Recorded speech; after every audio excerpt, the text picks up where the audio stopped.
Madam உங்கள்கிட்ட கொஞ்சம் குழந்தைகள் உங்களுடைய மனநிலையில் எதெல்லாம் வந்து தப்பாக இருக்குதுங்கிறத டிஸ்கஸ் பண்ணுவாங்க. ஸோ அடுத்து நீங்கள் அதை புரிஞ்சுக்கிட்டு அடுத்த லெவலுக்கு வந்துடணும். ஓகேவா? குட்.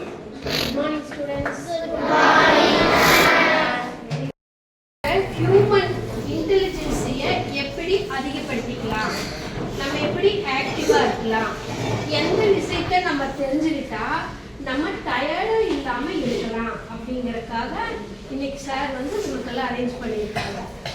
அப்போ நம்மளுக்கு எல்லாம் மனசு இருக்கா? எங்க இருக்குது மனசு? ஹார்ட் பக்கத்துல. சரி, இப்போ நீங்க ஒன்று செய்யணும்னா எப்படி செய்வீங்க? யோசிச்சு. அந்த யோசிக்கிறதுக்கு எந்த தகவலை சேமிச்சு வச்சீங்க? அறிவு. அந்த அறிவு எங்க இருந்து வந்துச்சு நம்மளுக்கெல்லாம்? பிரெயின்ல இருந்து. அந்த பிரெயினுக்கு எப்படி அறிவு போச்சு தெரியுமா?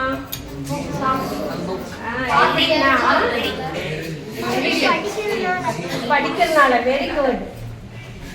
தெரிஞ்சுக்கலாமா? எப்படின்னா நம்ம எதெல்லாம் பார்க்குறோமோ, எதெல்லாம் கேட்குறோமோ, எதெல்லாம் செய்யறோமோ இதெல்லாம் தான் நம்மளோட அறிவு.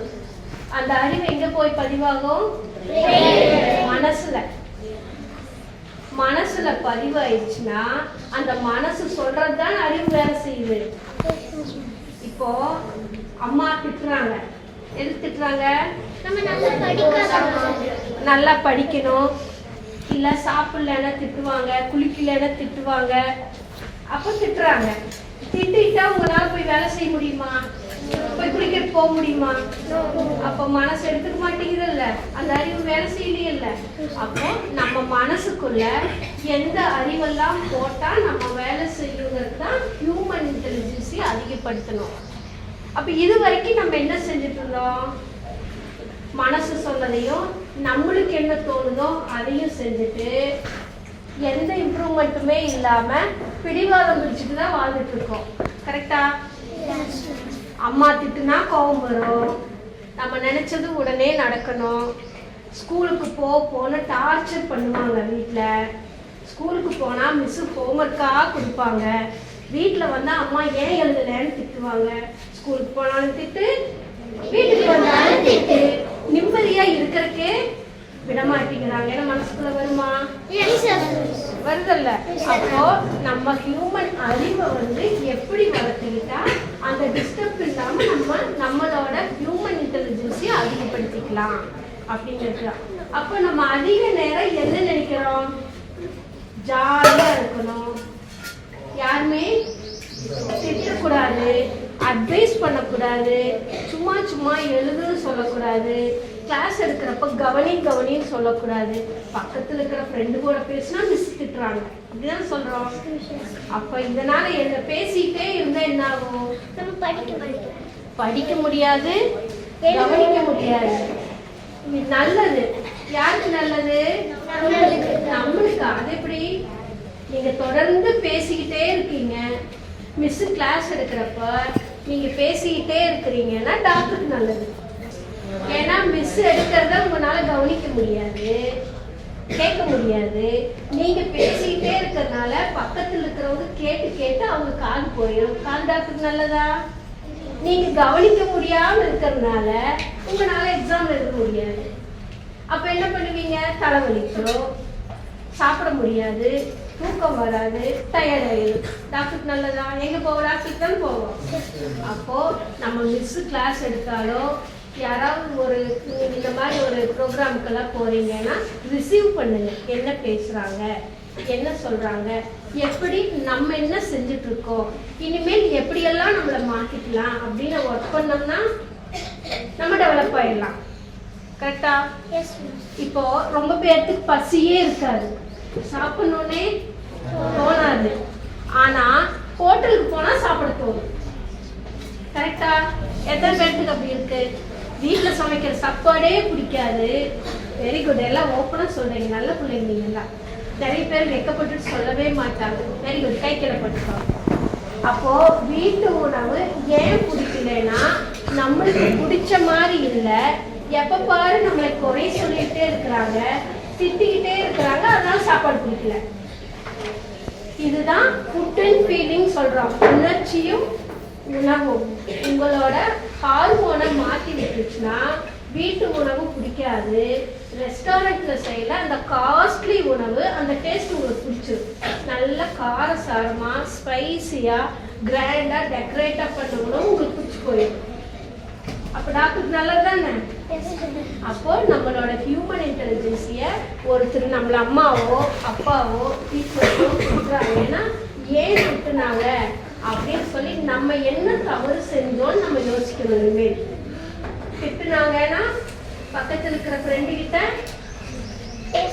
கம்ப்ளைண்ட் பண்ணாம மிஸ் திட்டுறதுக்கோ அம்மா திட்டுறதுக்கோ என்ன காரணம், நம்ம என்ன செஞ்சோம், நம்ம கிட்ட என்ன தவறு இருந்துச்சுன்னு பிரிச்சு பார்க்கணும். இனிமேல் செஞ்சிடலாமா?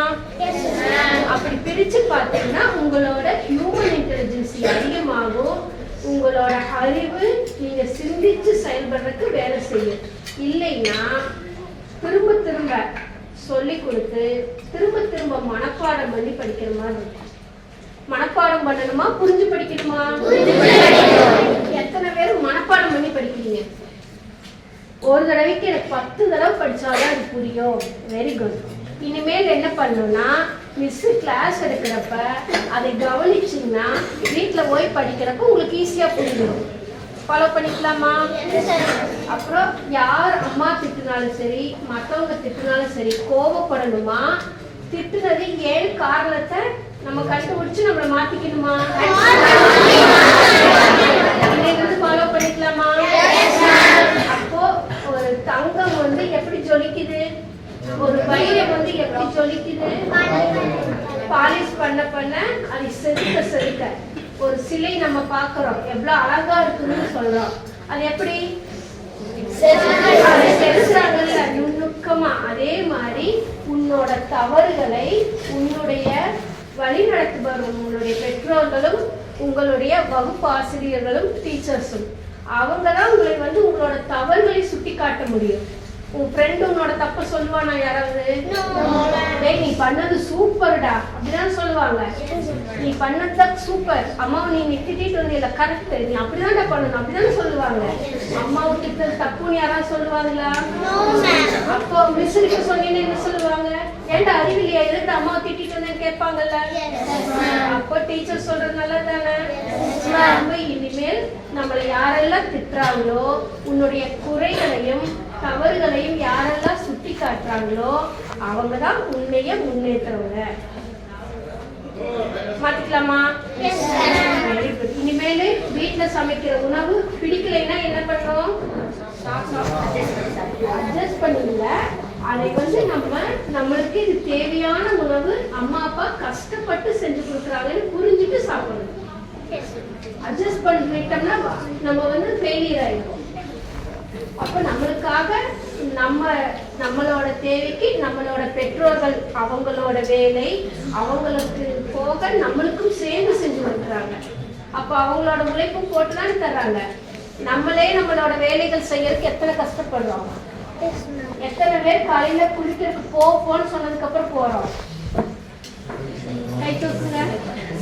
Very good. அப்ப இத்தனை தடவை தள்ளி விட்டாதான் நம்மளால குளிக்கிறதுக்கு கூட போக முடியுது நம்ம வேலை செய்யறதுக்கு. அப்ப அவங்க அம்மா அப்பா எல்லாம் எவ்வளவு கஷ்டப்பட்டு அவங்களோட வேலையை செஞ்சுட்டு உங்களோட வேலைகளையும் செஞ்சு கொடுக்குறாங்க. அப்ப இனிமேல் அவர்களுக்கு நம்ம எப்படி எல்லாம் உதவி செய்யலாம்? அவங்க சொல்லாம என்னென்ன வேலைகள் செய்யலாம்? சொல்லாமையே படிக்கணும். ஆர்வத்தோட நம்மளே வீட்டுக்கு போறோம்னா ஃப்ரெஷ் ஆயிட்டு நம்மளே புத்தகம் எடுத்து வச்சு நம்ம படிக்கிறதுக்கு கொஞ்சம் கொஞ்சமா ஆரம்பிச்சோம்னா சீக்கிரமா கத்துக்கலாம். சொல்லாமலே குளிக்க போகணும். அவங்க சொல்றதுக்கு முன்னாடியே நம்ம ஸ்கூலுக்கு தயாராகணும்.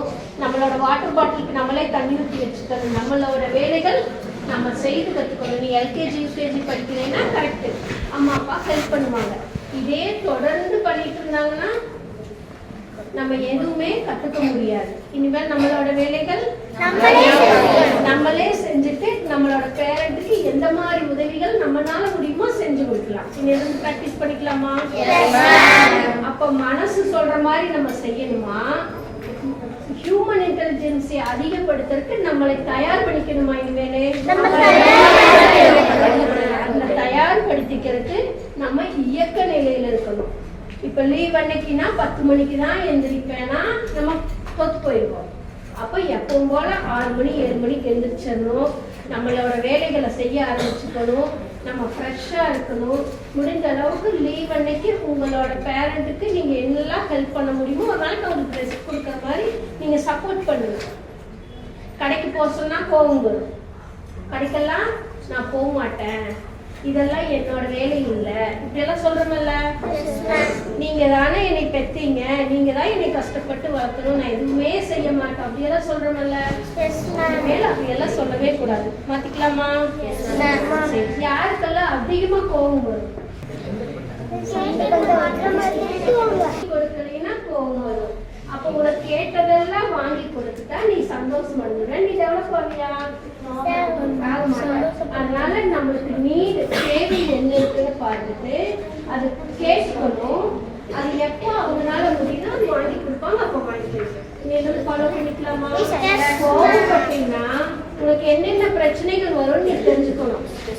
இப்ப இருந்தா 4th ஸ்டாண்டர்ட் படிக்கிற ஒரு பாப்பா வந்துச்சு. மேடம் எனக்கு காது ஃபுல்லா பிரச்சனை ஆயிடுச்சு மேடம் அப்படின்ச்சு. எத்தனை நாளா இருக்குன்னு? 6 மாசமா இருக்கு. என்ன ஆச்சுன்னு அப்புறம் ஸ்டெப் பை ஸ்டெப்பா நம்ம அனலைஸ் பண்ணி கண்டுபிடிக்கிறோம். அந்த பாப்பாவுக்கு எல்லாத்துலயுமே ஸ்பீடு, வண்டி ஸ்பீடாவே ஓட்டிட்டு போனா என்ன ஆகும்? கீழே விழுந்துருவோம். அப்போ அந்த பாப்பா வந்து ஒண்ணு நினைச்சிருச்சுன்னா உடனே செய்யணும். செஞ்சு கொடுக்கலைன்னா ரொம்ப கோவப்படும், பிடிவாதம் பிடிக்கும், சாப்பிடாம இருக்கும், அழுதுகிட்டே இருக்கும். ஸ்கூல்ல போனா யாரோடையும் பேசாம அமைதியா இருக்கும். மிஸ் ஏதாவது சொன்னாங்கன்னா செஞ்சுட்டு வராது, ஹோம்ஒர்க் பண்ணுனா பண்ணாது, மிஸ் திட்டுனாங்கன்னா 2 நாள் ஸ்கூலுக்கு போகாது.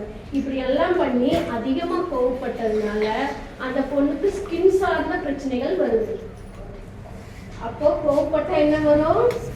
சீக்கிரமா உடல் சார்ந்த நோய்கள் வந்துடும். அப்ப என்ன கோவப்படணுமா?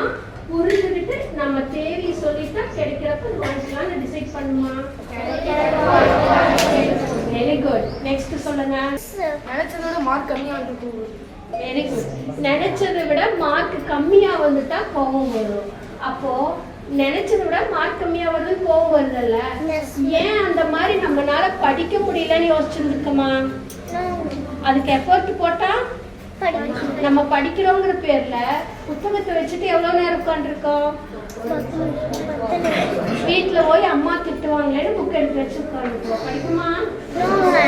என்ன பண்ணுவோம்? சும்மா உட்காந்துட்டு ஃப்ரெண்டுவோட என்ன பேசணும்னு ரீகால் பண்ணிட்டு இருப்போம். மிஸ் திட்டுனதை ரீகால் பண்ணிட்டு இருப்போம். பண்ணுவோமா? அம்மா திட்டுனதை ரீகால் பண்ணுவோம். அப்ப படிச்சோமா? ரீகால் பண்ணிட்டு இருந்தோமா? ரீகால் பண்ணிட்டு இருந்தோம். அப்ப படிச்சோம்னா மார்க் வரும், ரீகால் பண்ணா மார்க் கம்மியாயிரும். இன்னையில இருந்து என்ன பிராக்டிஸ் பண்ணலாம்? படிக்கணும். படிக்கிற நேரத்துல படிக்கணும், விளையாடுற நேரத்துல விளையாடணும். ரெண்டையும் மிங்கிள் பண்ணக்கூடாது. இன்னையில இருந்து பிராக்டிஸ் பண்ணிக்கலாமா? ஓகே. இன்னையில இருந்து நம்ம என்ன கத்துக்கிறோம்னா ஹியூமன் இன்டெலிஜென்ஸியை நம்ம அதிகப்படுத்துறதுக்கு, நம்மளை இம்ப்ரூவ் பண்றதுக்கு நம்மளோட வேலைகள் நம்ம செஞ்சுக்கணும். பேரண்ட்ஸு, நம்மளோட கைடு, டீச்சர்ஸ் இவங்கெல்லாம் என்ன சொல்றாங்களோ அது கரெக்டா ரொட்டீனா டெய்லி ஃபாலோ பண்ணாலே நம்ம டெவலப் ஆயிடலாம். 3வது, நம்ம கேட்குற உணவு ஸ்பைசி ஃபுட்டை தவிர்த்துட்டு வீட்டில் என்ன உணவு சமைக்கிறாங்களோ அது சாப்பிட்டோம்னா நம்ம ஹெல்த்து நல்லா இருக்கும், நோய் இல்லாத வாழ்க்கைய வாழலாம். இப்ப நிறைய பேர் பாருங்க, அடிக்கடி வயிறு வலிக்குது, தலை வலிக்குது, டயர்டா இருக்குது, லூஸ் மோஷன் போகுதுன்னு சொல்றாங்களா? இதெல்லாம் என்னன்னா சரியான உணவு பழக்கம் இல்லாதனால. இனிமேல் அம்மா சமைச்சுதான் கொடுப்பாங்க, நம்ம தான் அந்த நேரத்துக்கு கேட்டு சாப்பிட்டு பழகிக்கணும். நல்ல ஃபுட்டு அம்மா கொடுக்கறத சாப்பிட்டு பழகிக்கணும். அடுத்தது நம்மளோட படிப்பு நம்ம தான் ஆர்வத்தோடு உட்கார்ந்து படிக்க ஆரம்பிச்சுக்கணும். மற்றவங்க சொல்லி சொல்லி சொன்னா செஞ்சா ஆர்வம் வராது. நம்மளா செஞ்சா நம்ம தான் கொஞ்சம் கொஞ்சமா பிராக்டிஸ் பண்ணலாமா? இப்ப யாருக்காவது ஏதாவது சந்தேகம் இருக்கா? இனிமேல் பிராக்டிஸ் பண்ணிக்கலாமா? Very good. All the best. எல்லாருமே சக்சஸ்ஃபுல்லா வந்துடலாம். ஹியூமன் இன்டெலிஜென்ஸியை நம்ம அதிகப்படுத்தினாதான் இனி வர்ற ஜென்ரேஷன்ல நம்ம வாழ முடியும். ஆனா நம்மளுக்கு சொல்லி கொடுக்கறது ஏஐ தான். ஏஐ மூலியமா போனோம்னா நம்ம அதை தெரிஞ்சுக்க முடியும், ஆனா நம்மளால மிங்கிள் ஆகி செயல்பட முடியாது. அந்த ஏஐ ஒர்க் பண்றதுக்கு ஒரு ஹியூமன் வேணுமில்ல, அதுக்கு இன்டெலிஜென்ஸ் இருந்தாலும் அது போய் ஒர்க் பண்ண முடியும். அதனால நம்மளோட அறிவுத்திறனை வெளிப்படுத்துறதுக்கும் டெவலப் பண்றதுக்கும் புது புது தகவல்களை சேகரிச்சு டீச்சர்ஸ் கிட்டையும் பேரண்ட்ஸ் கிட்டையும் டிஸ்கஸ் பண்ணி நம்மளை டெவலப் பண்ணிக்கலாமா? ஆல் தி பெஸ்ட், சக்சஸ்ஃபுல்லா வந்துடலாம். தேங்க்யூ.